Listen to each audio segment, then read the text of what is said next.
Welcome to Rants TV. Hi guys, nandito po tayo ngayon sa kahabaan ng Marikina River. Please samahan niyo po ako mag-update dito sa ongoing construction ng flood control project.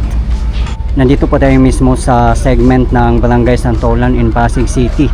At doon naman po sa tapat natin ay Barangay Bagumbayan in Quezon City. Ito po yung update natin today, June 11, 2026.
Sa mga hindi po nakakaalam, ang mga contractors po dito ay joint venture ng Toyo Construction Company Limited and Shimizu Corporation. Sila po ay mga Japanese construction firms. Ang kabuuang project naman po from Marikina Bayan in Marikina City up to Barangay Manggahan in Pasig City ay funded po ng JICA or Japan International Cooperation Agency. Napakalaking project po ito guys kasi kabilaan po ito. At per segment po ang ginagawa nila at magsasalubong po sila hanggang makumpleto po ang project.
Dito na po tayo sa side ng Barangay Bagumbayan in Quezon City. Ayan naman po sa likod ng retaining wall ay hindi pa rin po natatambakan ng mga lupa. Hindi pa rin po tapos dito na area. Yung bandang ibabaw po niyan ay magiging pathway at magkakaroon din po ng concrete railing, yung nakikita po na mga rebar na hindi pa nabubuhusan.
3 weeks ago nandito po tayo nag-update at ito na po ang progress nya.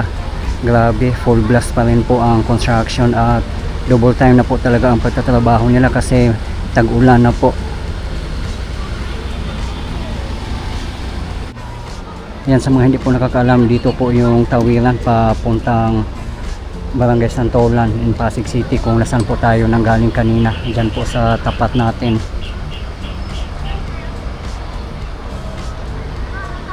Ang pamasahe naman po ng bangka dito ay 10 pesos each.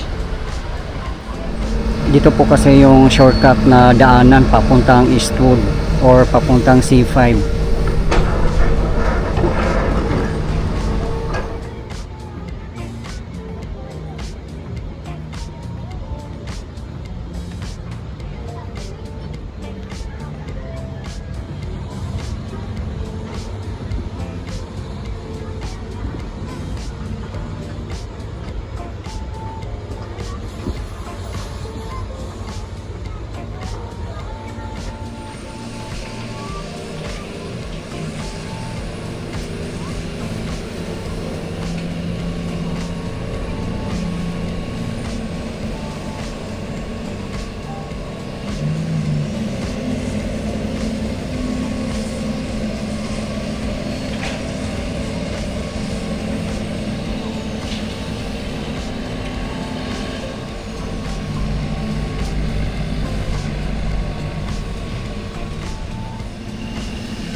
Yan po na sheet pile ang gamit po nila. May kasama na po yung I-beam at ang haba po niyan ay nasa 18 to 20 feet.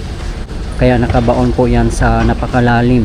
Ganun po katibay ang foundation ng flood control dito.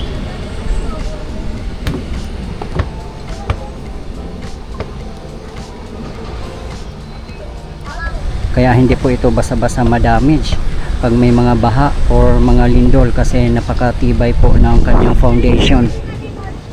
Iba po talaga ang Japan technology, kumpleto po sa mga machineries and equipments. No doubt po na high quality po ang kanilang mga projects.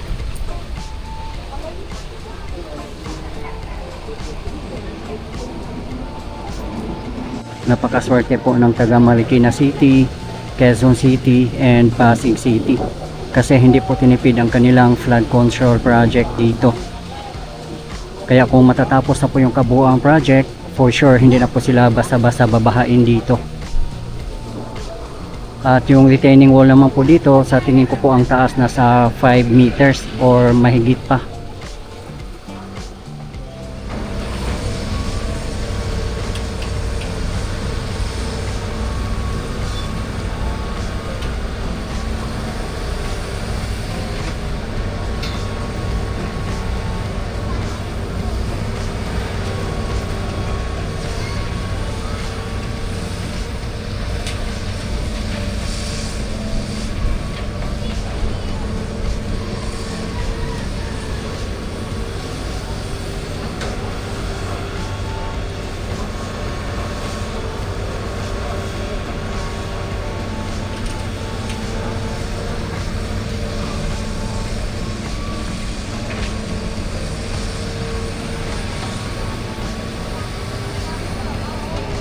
Ayan o, sa tapat po natin ang Barangay Santola. May po talagang nakatira doon. Pero mas malayo na po sila sa Riverside kasi yung sa Riverside mismo na wipe out na po lahat. At meron po silang napakagandang relocation site. Ayan lang po sa tapat natin, ongoing construction na 13-story building for 336 families. Kaya napakaswerte po nila guys. Pupuntahan din po natin dyan mamaya guys para makita po natin ng malapitan.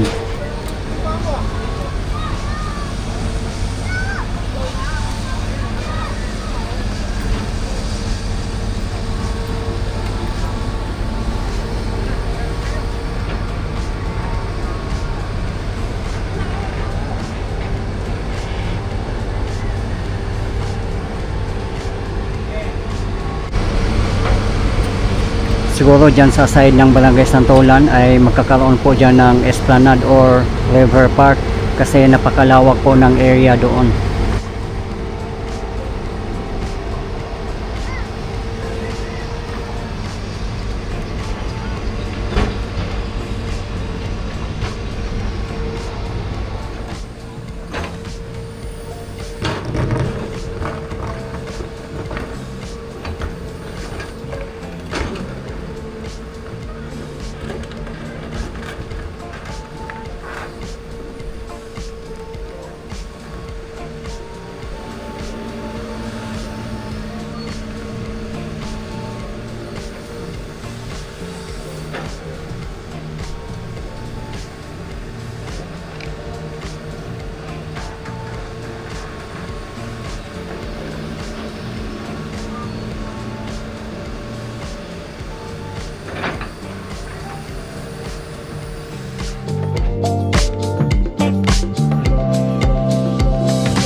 Puntahan po natin yung relocation site ng mga illegal settler families ng Barangay Santolan, Pasig City. Ayan po.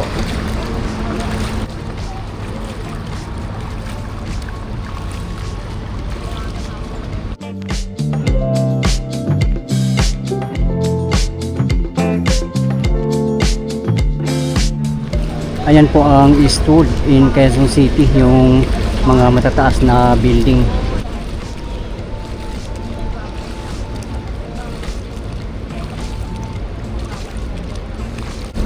Doon lang po sa bandang taas natin ang Marikina Bayan at Marikina River Banks. Meron din po tayong latest update doon, nasa ating previous video lang po. Sa mga hindi po nakakaalam, ang pinaka-source po ng Marikina River ay nanggagaling po ito sa kabundukan ng Sierra Madre, doon po sa taas natin. Madadaanan po ang mga lugar ng San Mateo Rizal, Marikina City, Quezon City, Pasig City at iba pang mga lugar. Marami nga po nagsasabi na kalbo na raw po ang kabundukan ng Sierra Madre, pati kabundukan ng Rizal dahil sa illegal quarrying, illegal mining, illegal logging at iba pa. Kaya nagkaroon ng soil erosion. Kaya the moment na umulan or bumagyo at bumaha, yung mga lupa ay napupunta po dito sa ating mga ilog, kaya bumababaw po siya. Ayan, kita nyo po yan guys, oh, yung sa gilid ng mga pader ay meron na po mga nakapile na mga bato, kaya doble tibay po siya.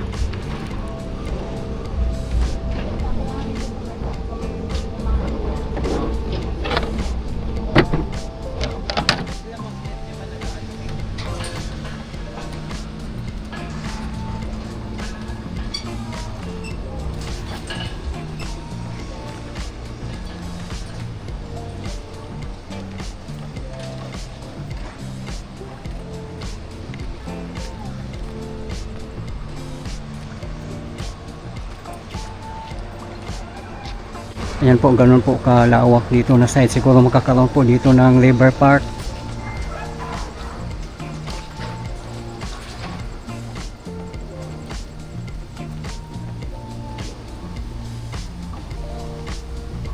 Ayan na po ang kanilang relocation site. At dyan lang po ang riverside. Napakalapit lang po ang kanilang relocation site. Nasa 4th floor na po ang construction dito.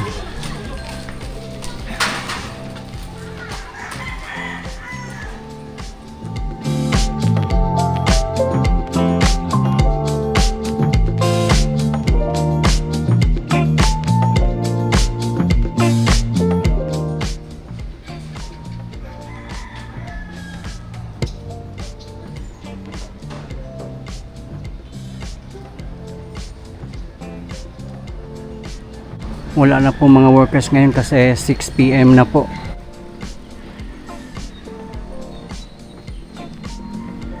Diyan lang po sa bandang unahan natin ang kalsada.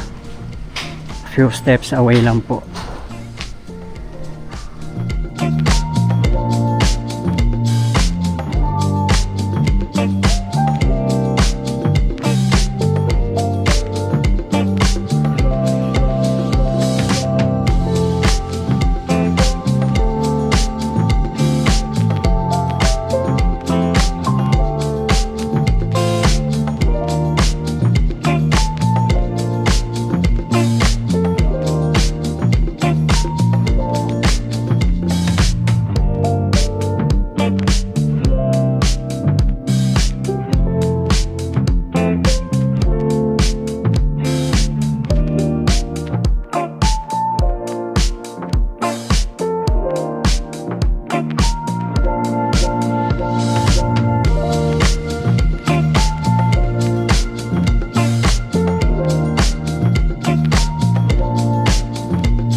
Ang contractor naman po ng building na to ay Mountain Crash Prime Development Corporation. Contract cost 632,866,595 pesos. Implementing Office, City Engineering Office, Pasig LGU, Pasig Urban Settlement Office or PUSO. Source of Fund, General Fund. Mode of Procurement, Public Bidding. Okay guys, ito po yung latest update natin ngayon dito sa ongoing construction ng flood control project dito sa segment ng Barangay Santolan in Pasig City and Barangay Bagumbayan in Quezon City as of today, June 11, 2026. Maraming salamat po sa patuloy yung suporta at panonood ng aking mga videos. I really appreciate po. At hindi po ako magsasawang i-update kayo lalong-lalo na po sa mga government infrastructures. Mabuhay ang Pilipinas. Okay guys, thank you for watching and keep safe everyone.